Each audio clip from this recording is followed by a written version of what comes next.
This is Channel 13.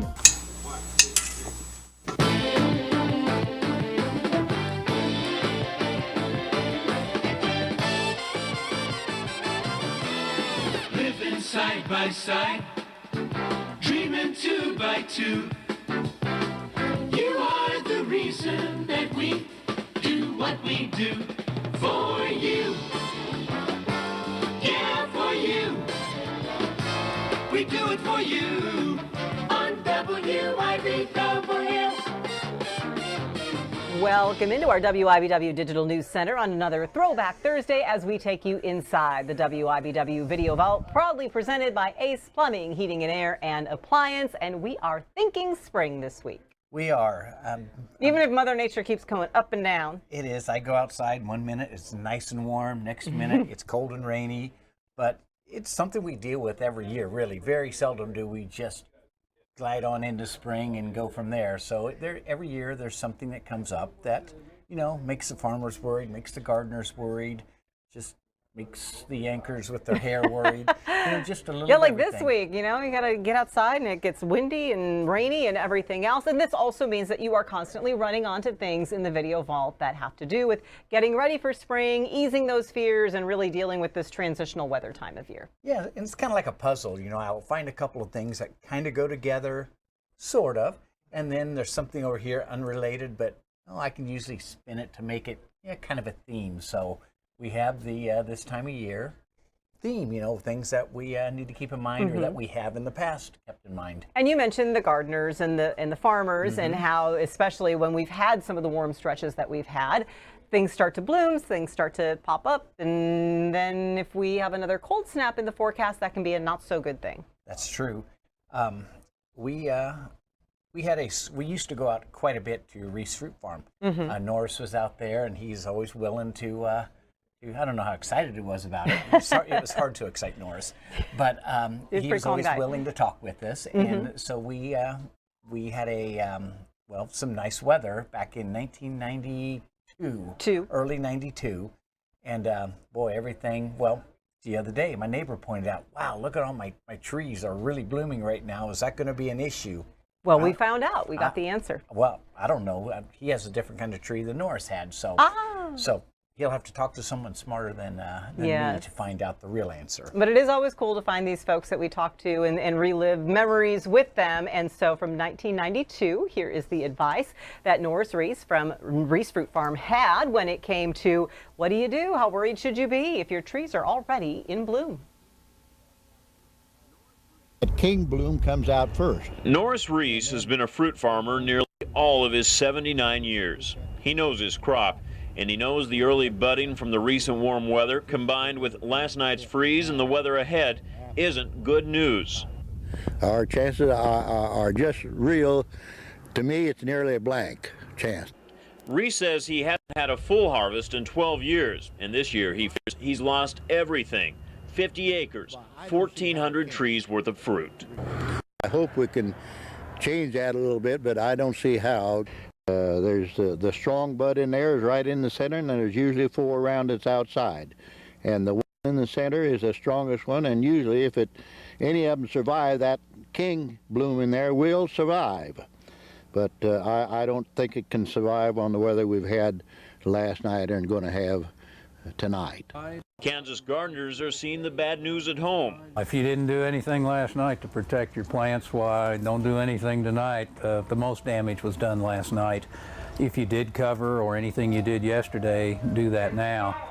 Farmers will be watching closely as the mercury dips down again tonight. The wheat crop could be affected too, especially in the southern part of the state where it had been warmer. But experts say it's just too early to tell how damaging this cold snap could be. Russ Potasic, 13 News.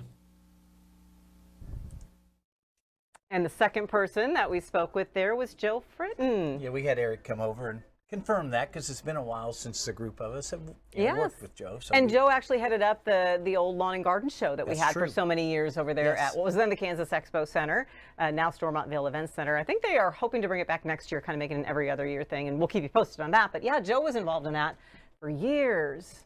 And as far as Norris's fruit trees went, I'm into 1992 now in the archive. So I'm You're so sure, proud. I'm hoping somewhere, well, yeah, that's a big accomplishment for me. I Yeah. don't usually accomplish much, so. When did you start working here, Doug?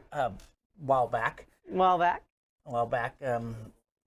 but You just had your 34th work anniversary, something like that, yes. which would be 1992, which would mean we're going to be starting to see Doug Brown classics. I actually saw what probably was my first story yesterday, critiqued it, and wondering if I actually went into the correct field, but long time ago, too late to change now. A lot of the fruit trees are gone Well, now out at Reese Fruit Farm. It's true, and I'm hoping that there will be an update in 1992 with Norris. Maybe something wasn't quite as bad as he thought, but Norris was a business guy, so he had contacts. He knew other orchards.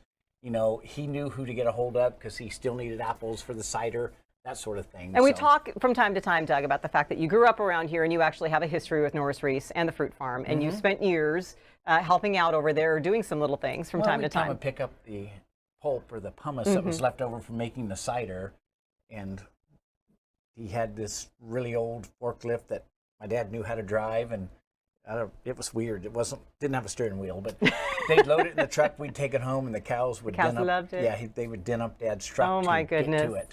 And you had uncles who would pick apples Dad during the picked. summer. My grandma worked for Norris. Dad and at least one of his brothers would pick for him, when they were kids. So Quite a long history at Reese Fruit Farm. And by the way, it's right off K4 Highway 24. You may have to take some circles to get there with the construction that's going on right now. If you're going eastbound, you can get off now. But then you might have to take a little circle to get back on. But we say that and give you directions so that you know the apple cider slushes are still there. And there's history with that machine. I'm thinking there may be something in archive on that machine. I'm going to go back and look because that is a historic machine. Norris had told me things about There it. you go. So We'll see. Yeah, we'll see if we can add that somewhere down the line. Sticking with the Reese family, what else did you find in the archive for this week? Well, we've gotten this was a few years previous. 1987, it looks like you've got written there. But we had gotten through spring that year, through the frost and everything. Okay.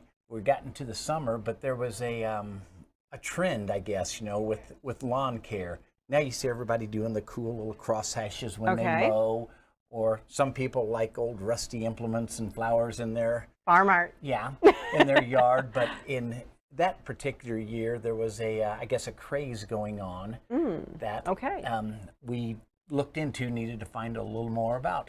Okay, so from the summer of 1987, and this is Jack Reese, who would have been Norris's son. Yeah.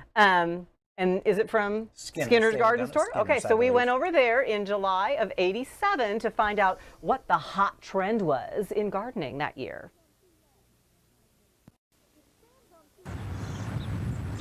It stands on two legs and has been the object of ridicule by those who call it tacky. But the pink flamingo is making a comeback. It was first popular in the 1950s, and today sales of the plastic piece of yard art are at an all-time high. Topeka merchants who sell the flamingos can't keep them in stock. Area Kmart stores say they're sold out, and another local lawn and garden store has only one left. You're always kind of surprised at the things that you find people are interested in putting in the yard. Sometimes they're sold for a gift for somebody. It's kind of a joke. I've seen that happen before. Other people are serious consumers, want them for their own yard. Television's Miami Vice is thought to be one reason for the bird's rise in popularity. The manufacturer of the plastic birds Lawnwear Products Incorporated plans to make more than 150,000 pairs this year. That's to keep up with the demand, which is rising 20% each year. But for some, buying a pair of new flamingos isn't for them. They've been out, well, I know I've had them at least 20 years, and they've been out every year. I always wanted a pair of them. And when I saw them, why, we stopped along the road and I got them. Cap says she doesn't want any of the new flamingos. She's become attached to the ones she has. But for many others, the attachment to the pink birds is just beginning. Diana Davis, WIBW News at 10. Everything old is new again, I guess you might say. Yeah. And how tall were they? 34 inches, 34 it said there, inches. right on the package, right on the package. Now people use the pink flamingos as a I'm inadvertent. You can't see, but I'm standing- she's inadvertently standing on one leg. Okay. flamingo. I'm inspired by the flamingos. Now people use it as a fundraiser. You get a flock That's right. of flamingos. I don't want to say the name of it because people might misunderstand and think I'm saying something naughty. Okay. You get a flock of flamingos on your lawn. People have done this for, I think I've seen the Cancer Society do it once. There are all sorts of organizations. Some marching bands, like school groups, have done it. I've seen these things, and like you wake up in the morning, like you make a donation because you want Doug to wake up to a lawn full of flamingos, and they like mysteriously, someone I think did it to us here at the station one year. We all arrived and there were a bunch of flamingos out front. What I thought was cool, they come in a pair, so you're getting 2 for 1, like you pay the price. And he's always looking for a good deal. That's folks. true, and you aerate your yard because they little feet stick in the ground. I love that lady was ahead of her time. She had had them for a super long time, and she didn't want those new ones. It's fine if they're a little faded. I was mentioning earlier, I believe when we bought our very, very, very old house in the basement, it's still down there. I think it's so. It's a plaster, part of a plaster flamingo, so it's probably worth a fortune. And Yeah, let's not really. make any comments about the fact that it's probably still down there and what that Oh, it's says down about there, my definitely, cleaning, or about the fact that we just don't get rid of anything. Well, it could be worth something some days, though. Maybe. Now people are going to be like, ooh, do you still have that partial piece of a broken flamingo? Mm-hmm, sure. All right, better Doug's going to be no looking forward flamingo. tonight. Hey, we've got more fun as well because when the seasons change, something might happen with your dinner menu as well. And one of the classic spots around Topeka has that happen or had that happen around this time of year. We will show you that story from our WIBW Video Vault, proudly presented by Ace Plumbing, Heating and Air and Appliance when we return in 1 minute.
Welcome back into the WIBW Video Vault, proudly presented by Ace Plumbing, Heating and Air and Appliance, a throwback Thursday where we are celebrating spring and looking back at a bunch of stories this guy found about this kind of transitional time of year. The month of March is a little strange when it comes to Kansas weather. Look no further than this past week's forecast. Well, yeah, we're past the flamingos, and it must have been kind of a slow time of the year because, well, we saw, the fruit story was that's kind of a harder story because that affects your prices and all that stuff. So Russ Potasik, who was our investigative crime and courts correspondent, was really big.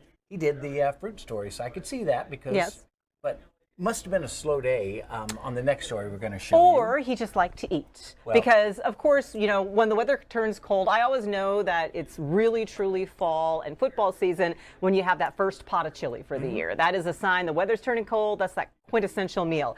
I personally could eat soup and chili year-round. But for other people, once spring hits and that weather warms up, they don't want that warm stuff anymore. They don't want that hot meal. It wasn't an option at some places. And there was a place in town, that you found a story that we did because they apparently took chili on and off their menu, and they were very well known for their chili. Yeah, chili. I'll give you a hint. Chili, the hot pickles. Yes. What do they call it? The plate? Yeah. The cold plate or whatever they called it? Sandwiches.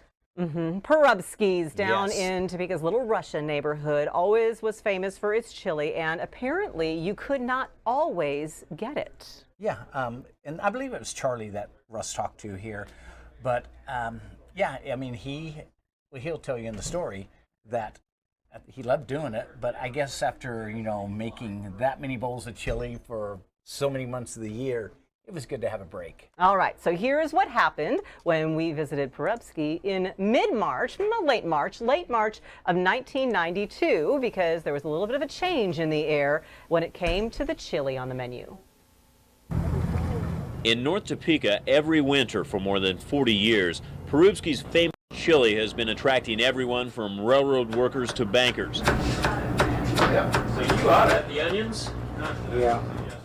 But like the seasons themselves, the onion chopping and chili making eventually has to come to an end. This year, that end comes tomorrow.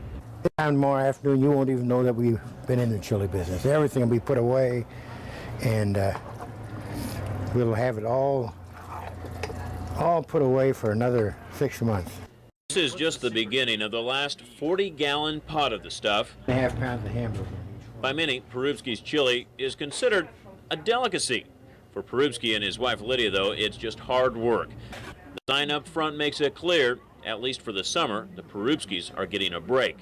I really don't know. I think I'm just glad it's over. I look forward to when it starts. I like that, but after fighting them for 6 months, it's kind of rough, you know. So from the celebrity customers, who, by the way, hang on the walls here, to the regular customers, tomorrow is a last chance for the season. Get like 10 chilies or 12 chilies. Then some people come and buy chili to take home, put in their freezer. If tradition holds, this empty tavern will be packed come tomorrow with Perubsky chili fans for a taste of the end of winter and the beginning of spring. A taste of Perubsky's chili that, like Old Man Winter, will come along again, but not until October 5th. Russ Potasic, 13 News. Okay, little debate that I've seen going for years. We need a family member to tell us. You hear Russ saying Perubskys. We've done stories where some say Perubskys. So you know, I've had know. one of the kids, he's a grown man now, one of the authors on the 4 o'clock show, and I can't remember what he said now, Matt. He's written different stories, and he did a whole thing on the Little Russia Chili Parlor. By the way, there is, you know, in the old Perubskys location, the Little Russia Chili Parlor had reopened there after the Perubskys retired, and they are still open, so you can still go down there and but, you know, Charlie, the family, it was old school. I mean, I think you had to, right up until the end, I think you had to pay cash and things. You just hand your $5 bill. I just remember one of our Kansas Senator Jerry Moran used to go there, and he would say, you know, I got to have my plate at $5 and however many cents. We got to make sure we have the cash when we go there, because you just go. It kind of sounded a little bit like that soup guy on the old Seinfeld, where you went up and you had to process. But yes, they were nice. They were nice people who weren't going to kick you out. But that was kind of fun that you couldn't get the chili, even though they were so well known for the chili. He still was glad to have a little break in the summer. And it had to be tough, you know, making sure you had enough, because I've, you know, been around here a while, and at the State House or other places when there were some executives from some businesses in Kansas City that would pick a day in the month and just drive over. They had a reputation. They definitely were. And you didn't want to run out on chili when people traveled that far. So he had it down to a science, I'm sure, to make sure he always had a little bit, you know, on the back burner there to serve everybody. But as a kid, kind of like a donut shop, right? Oh, yeah. Jake up at Baker's does, and I'm like, how many do you know how to make every day? And he's like, well, I don't know. By the way, we're going to be ready to announce how much they raised for Big Brothers Big Sisters this year with their donut sale. Just FYI, that'll be on the regular news here sometime here in a couple of weeks. But yeah, the Chili Parlor, always fun to see, always fun to remember that tradition. Yeah, and going back to the name, growing up, we always called it Perubskys, so that probably means it's Perubskys, because I get everything wrong. So I'm sure we will get comments correcting us and letting us know the correct way, only for us to forget the next time we say it. Yes, and we'll get your sister, next time she comes down here, we'll find somebody that makes hot pickles, because she was our pickle person. She wanted pickles, yes. She liked fried pickles, so we never got a chance to get her there to see if she liked hot pickles. But next time I hope the weather stays hot eventually. We are headed into spring. As our meteorologists like to remind us, March 1st is the start of meteorological spring, even though the whole official start isn't until like the 20th or 21st. But whatever the case may be, when Mother Nature decides it's going to be warm out there, it's going to be warm out there. We are in severe weather preparedness week. We already have all sorts of seasons of weather in the forecast for this week. So then that's when you definitely know it's spring, when they start talking about the severe storms and tornado risk. Woo, here we are. But if you still... And snow 2 days later. Well, if you make a big pot of chili, I don't care what the season is. Bring it on over. Give me a holler. And share I'll your help you out. favorite family recipes. That's true. Thanks for taking some time to think spring with us here in the WIBW Digital News Center, heading into the Video Vault, proudly presented by Ace Plumbing, Heating and Air and Appliance. We will see you next time. Leave comments on what you want him to go find in our Video Vault.